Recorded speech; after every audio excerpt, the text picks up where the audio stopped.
মাস শেষে এই বিষয়টা নিয়ে সব সময় একটু বেশি চিন্তায় থাকা লাগে। যখনই ভাবি আমি সব কাজগুলো একটু তাড়াতাড়ি গুছিয়ে নিব, তখনই আমার সাথে এরকম কিছু একটা ঘটতেই হবে। হয়তো শুধু আমি একা না, আমার সাথে অনেক আপুরাই মাঝে মাঝে এই সমস্যায় পড়ে থাকেন। আসসালামু আলাইকুম, কেমন আছেন সবাই? আশা করছি আল্লাহর অশেষ রহমতে সবাই অনেক ভালো আছেন, সুস্থ আছেন। আলহামদুলিল্লাহ, আমরা ভালো আছি।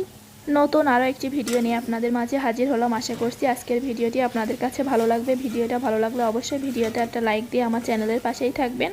আজকের ভিডিওটা আমি দুপুরে রান্না থেকে শুরু করলাম। তো দুপুরে কি রান্না করব ভাবতেই মনে হলো যে ওল দিয়ে ইলিশ মাছ রান্না করি। তো গ্রাম থেকে ওলগুলো পাঠিয়েছিল, তো আগে একদিন রান্না করেছিলাম, তো ভাবলাম যে আজকেও রান্না করি। আর ওল ইলিশ মাছ আমার কাছে এই তরকারিটার জন্য বেশি ভালো লাগে। ওল দিয়ে দেশি মুরগির মাংসটাও ভালো লাগে, তো ওইটাও খাওয়া হয়েছে। তা ভাবলাম যে আজকে আবার ওল দিয়ে ইলিশ মাছটাই খাই। তাছাড়াও রান্না করার আরও একটি কারণ ছিল, কারণ আগের দিন রান্না করার পর ওই ভিডিওটা দেখে একজন খাইতে চাইছিল, সেই জন্যই আজকে মূলত রান্না করা।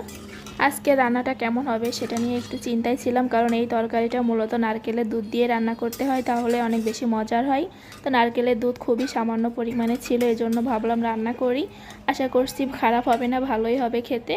এই রেসিপিটা কিন্তু আগের দিন ফুল শেয়ার করেছিলাম, তাই আজকে আর ওইভাবে শেয়ার করছি না। তারপরেও আমি একটু বলে দিচ্ছি। তো প্রথমে কিন্তু আমি পেঁয়াজ দিয়ে, তারপরে একটু দারচিনি, এলাচ, তেজপাতা দিয়ে হালকা করে ভেজে নিয়েছিলাম। তার ভিতরে বাটা মশলাগুলো দিয়েছি। তা বাটা মশলার ভিতরে ছিল আদা বাটা, রসুন বাটা, জিরা বাটা, শুকনো মরিচ বাটা, আর ছিল দারচিনি আর এলাচ সামান্য পরিমাণে বাটা দিয়ে ভালো করে মশলাটা কষিয়ে নিয়ে তার ভিতরে আমি আগে থেকে ভাপিয়ে রাখা ওলগুলো দিয়েছিলাম। ওলটা ভালো করে কষিয়ে তার ভিতরে আমি নারকেলের দুধটা দিয়েছি। তো নারকেলের দুধটা দিয়ে ভালো করে কষিয়ে নিয়েছিলাম। তারপরে ভালো করে কষানো হয়ে গেলে আমি ঝোলের পানি দিয়ে দিব।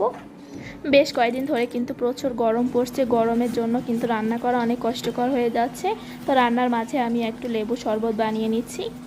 এই গরমের ভিতরে এই ঠান্ডা ঠান্ডা লেবু শরবতটা খেতে কিন্তু অনেক ভালো লাগে, আর বাবুকেও খাওয়াই, কারণ বাবু যেহেতু প্রচুর ঘামে এই গরমের মধ্যে।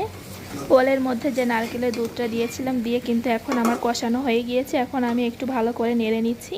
তাই আমার কিন্তু কষানো শেষে তেলটা যখন উপরে চলে আসছে, তখন আমি ঝোলের জন্য পানি দিয়ে দিচ্ছি।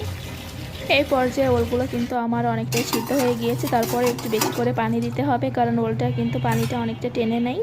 তো এই জন্য একটু বেশি করে ঝোল দিয়ে ভালো করে ফুটিয়ে নিয়ে তারপরে মাছগুলো দিয়ে দিব। তো এই যে ঝোলের পানিটা দেওয়ার পরপরই কিন্তু আমার গ্যাসটা শেষ হয়ে গিয়েছে। কয়েকদিন ধরে কিন্তু এই চিন্তাই ছিলাম কখন না জানি গ্যাসটা শেষ হয়ে যায়। তো এই যে রান্নার মাঝখানে আমার গ্যাসটা শেষ হয়ে গেল, আর একটু সময় থাকলে কিন্তু আমার রান্নাটা কমপ্লিট হয়ে যেত।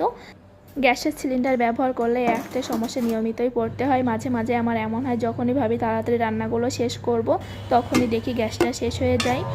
গ্যাস শেষ হওয়ার পরে যখন তখন ফোন করা হয় দোকানে, তারপরেও কিন্তু তারা নিয়ে আসতে আধা ঘন্টা 1 ঘন্টা লাগিয়েই ছাড়ে। তো এই যে আমার আজকে গ্যাসটা তাড়াতাড়ি দিয়ে গিয়েছিল, তারপরে আমি রান্নাটা কমপ্লিট করে নিয়েছি। বাটিতে তরকারি উঠিয়ে রাখার পর যে তরকারিটা ছিল ওইটার ভিতরে আমি একটু জিরা গুঁড়া দিয়ে নিলাম, আর এখন আমার মেয়েকে খাইয়ে নিব। আমার মেয়ে কিন্তু এখন অনেক কথাই বলতে পারে, তো সবাই কিন্তু মাশাআল্লাহ বলে দিবেন। দেখা হবে পরবর্তী ভিডিওতে।